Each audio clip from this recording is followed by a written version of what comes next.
Hey everyone, and welcome back to my channel. We are in the middle of the end of the year content, which is very exciting for me because I love to create that. And today we're gonna go over my reading stats. I know some people are all for the numbers and others are not, but I really like stats. It's also kind of what I do for work, so I guess I'm a numbers person. So let's talk about some of my goals, whether I've reached them, some of my other stats, just see how my reading year of 2023 went. Now, if you have watched my previous video, which was about all of the books that I've read last year, then you know that I have read 105 books, or I have finished 105 books in 2023, which is a lot for me. I have never reached the 100 book goal before, so that was quite exciting. I don't know if I will strive to do that again this year. Usually my reading goal is 52 books, so one book a week, and that is usually something I can achieve very easily. So I don't want to overdo it with that goal, but I did read quite a lot. So after that little introduction, let's look into some more numbers. So first of all, if you've been following my channel for a while, you know that I always have two kind of priority TBRs that I'm working on. One is my reading goals, where I had said 5 new to me authors I wanted to try and 5 series I wanted to read completely in 2023. And together that were 21 books I wanted to read, and I did actually manage to read all of these books within the year of 2023, so that made me very happy. I've reached those goals. And if you're interested, my average star rating for these 21 books was 4.16, which is quite high. And that's usually because these are the books I feel most excited about, so I put them on this priority TBR. And then the other one is the books that I own. I've been working on reducing my TBR for a while now. Usually it doesn't work out so well. So at the beginning of 2023, I had 55 books on my TBR that were not included in the priority books I just talked about, so just the ones that I owned. And out of these 55 books, I managed to read 27 during the year, so that would be around half of those. Obviously, that doesn't lead to a 0 TBR as I was hoping, but still I feel like that is a good job because some of these books had been on my TBR for a very long time, so finally getting them off felt very satisfying. And overall, my average rating for these books was 3.59, so you can see a very big difference to like the books that I'm very excited about reading. And that is because in this TBR, because it has collected dust for a while, I also have books that I'm not really that interested in reading anymore, and a normal person would probably just get rid of them, or B, they were gifts or books I got in book boxes and stuff like that that I haven't chosen to my taste, and so they are a little bit more risky. But I do like giving books a chance, and that's why I don't want to just get rid of books just because I don't feel the flutters for them anymore. But you can see that that's definitely something that affects my rating. And if I look through these books, I actually can see a large discrepancy. What do you call that in English? Well, I have some books that got very high ratings in this part of the TBR and some that got very low ratings. So it was quite a mixed bag, and we have a little bit of polarization going on there. Now, moving on from my overall TBR goals into some more general stats that I'm tracking with my spreadsheet.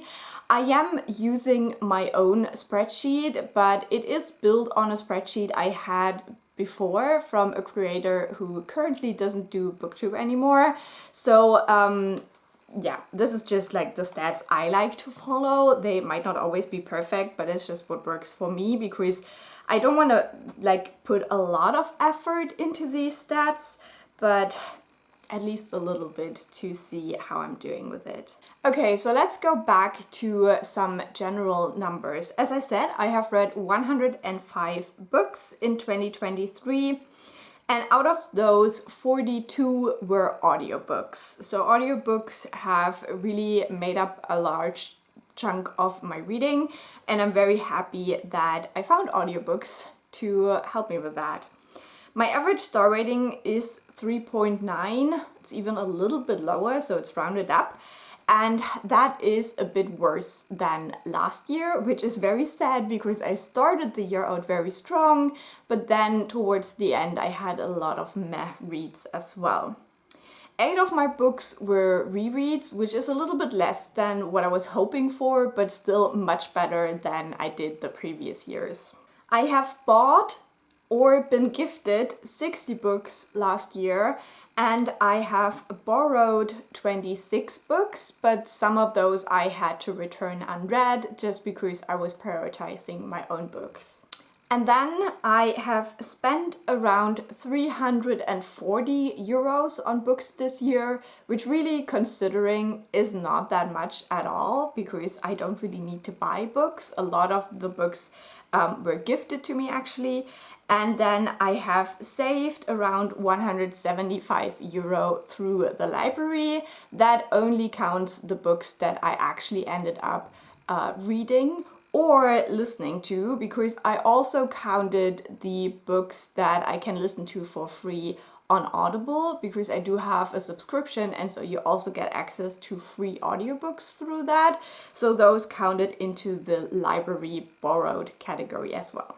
Now let's get into a couple of graphs that hopefully are interesting and can give a little bit more illustration to what I just said. So for the books read, I did have better and worse month, but I do read quite consistently, which is great. My best reading month, considering the books that I finished, was April, followed by July and December. And my worst reading month was January, because I tackled some very big fantasy books right at the beginning of the year. For my book buying, I also tend to buy books quite consistently because I get audiobooks every month. If I don't listen to free ones, I usually buy audiobooks. So the most horrible month for book buying were December, followed by February and January. Now, you might wonder why February and January were so bad. It's because that's when I got my birthday gifts, and so December, Christmas gifts, so that evens out. And you can see if I take out those like standout months, my usually buying is around 3 to 5 books every month. We can also look at the money I have spent each month, and there you can see that January, for example, and also December, I didn't actually spend so much money because that's the month where I got gifted quite a few books, whereas February is a month where I spend quite a lot. I think that is when I acquired the Dandelion Dynasty series. And then we also have more spending in September and July. Not quite sure what I was buying there, but something it must have been. Now, if we just finish off with the books that I bought, genre-wise, I mostly bought fantasy books, which checks out because it's my favorite genre, and then followed by literary fiction and horror. And if you would ask me, those are my favorite genres, so it completely makes sense. Now, out of the 60 books that I've bought, I have already read around 70%, and I have not read around 30% of them. So I did quite a good job of reading the books that I bought. Again, this is because of the audiobooks. I only ever buy one when I want to read it immediately. So the ones I haven't read are mostly the gifts. Now, in case you can see in the graphs that it actually says 61 books, I did buy one additional book but that was a reread of a favorite book that I hadn't previously owned, so I kind of took it out of this. It doesn't really make sense, but yeah, I bought 60 new books this year. Then we can look at the books that I have borrowed. Now, as I said, I had to return quite a few of those unread. We'll get to that in a second. But just looking at the raw borrowing numbers, my worst month, if you want to call it that, were January and April. And I don't really borrow a lot from the library, or at least I didn't last year. That was one of my kind of New Year's resolutions, that I would focus on my own books and not borrow so much from the library. That might change a little bit in the next year, just because I feel like this has also dragged my ratings down a little bit, because I usually get books I'm really excited about from the library, especially now that I have access to Libby. So yeah, I might not be quite as restrictive in 2024, but we'll see about that. So looking at money saved, the month where I saved most was April, followed by October, and that was probably because of free audiobooks. I started listening to those free audiobooks during the year, and I always just put in the normal amount you would pay for a book on Audible, which might not always be completely correct, but an estimated 175 euro saved through borrowing books. And if we look at the genres, surprisingly, I borrowed mostly horror books, followed by fantasy and literary fiction. Again, it makes sense, those are my favorite genres, so we can see that reflected, but surprisingly, I borrowed more horror books than fantasy books. And then looking at my reading status of these books, I returned around 75% of them read and 25% of them unread. But if I take out the audiobooks, that number would be worse, because I had to return a lot of books unread to the actual physical library this year, because I was so focused on my own books. So if we take this all together, the books I've read, the books I've bought, and the books I've borrowed, we can then look at my net books for the month. So over the whole year, I managed to actually reduce my TBR by 17 books, which is still good. So I started out with 64 books on my TBR, and I ended the year with 47 books on my TBR. So we did some reducing, which I'm very proud to say. Obviously, I had hoped it would be more than a little bit over one book per month, but alas, what can you do? So as you can see, the months that were very counterproductive were January and February and December. Again, as I explained before, because I got a lot of gifts. So January actually was the worst one, where we gained 9 books instead of reducing the TBR. The most successful months were April, July, and September, where I managed to reduce the TBR around 6 books each. And now, before we end the video, I want to talk a little bit about the actual books that I've read, what characteristics we have for those. And maybe we start out with the format, because this year we did have a little bit of change in that category compared to previous years, because I started reading more ebooks. So my most read format, as always, is paperbacks. That's just what I prefer. And then closely followed by audiobooks, because that's also what I prefer. And then we actually have a tie with hardcover books and ebooks, which is very surprising, because as I said previously, ebooks were just a very, very small fraction of my reading. But that also has a little bit to do with Libby, but also with the fact that some of these super big fantasy books, I just don't have the space on my shelves for them. If we're looking at the year the books were published, I read a lot of recent books, so we have a tie between the 2010s, and that's usually the later years, like 18, 19, and the 2020 to 2022 category, and then also 14 books that were published this year, so new releases, which is also quite a lot for me. And surprisingly, those were not my most anticipated books. I did not read those. Those were just different new releases. And I also did read a couple of more older books, some classics as well. Now, one stat that always makes me a little bit sad is the one where I track where the book is coming from my TBR that I had, or it's a new buy or like borrowed book. So yeah, pretty much 2/3 of my reading are new books, while only 1/3 is coming from my actual TBR, which 50-50 would be much more preferable, but I never actually managed to do that. Now, I already told you my average star rating of 3.9, but you can also see the distribution of my star ratings. And I did not have 1 or 1.5 stars this year, which is very happy because I don't like to have those. But I did have some 2 and 2.5 star reads, which is always still very sad because those I really didn't like. So yeah, but we have the biggest category with 4 stars. That is about 1/3 of my reading, and then I had 10 5-star reads, but 3 of those were rereads, so only 7 5-star books. Age group wise, it's not surprising. Most of my reading is adult books. It's about 3/4 of my reading is adult, and the rest is YA. I rarely read middle grade or children's literature.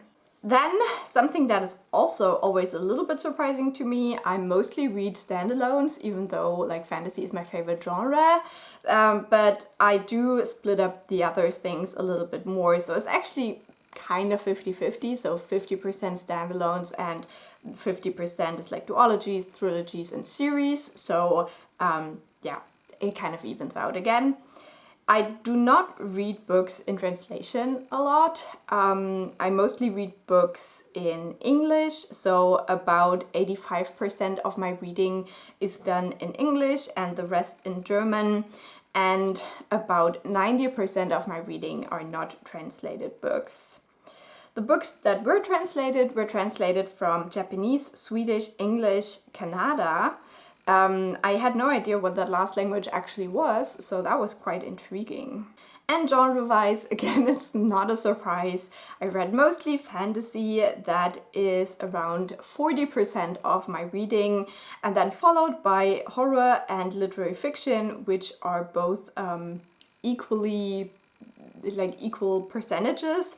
It's around 11%, then followed by non-fiction and thrillers, which is both surprising to me because that's not what I feel like I read a lot, but because like most of my reading is my 3 favorite genres, there isn't really a lot left, I guess. And then followed by romance and classics, which again is a little bit surprising to me. It's also not the genres that I consider reading a lot of. Looking at some diversity categories, I try to track it, but the system is a little bit flawed. But about 55 of my 105 books had some aspect of diversity that I'm tracking. So that's really cool because it's more than half of the books, and I do try to read quite diversely. And the most common kind of aspect of the book is that it was inspired by Asian experiences or Asian history, or that it was written or focusing a Black character or by a Black author. That was a weird sentence.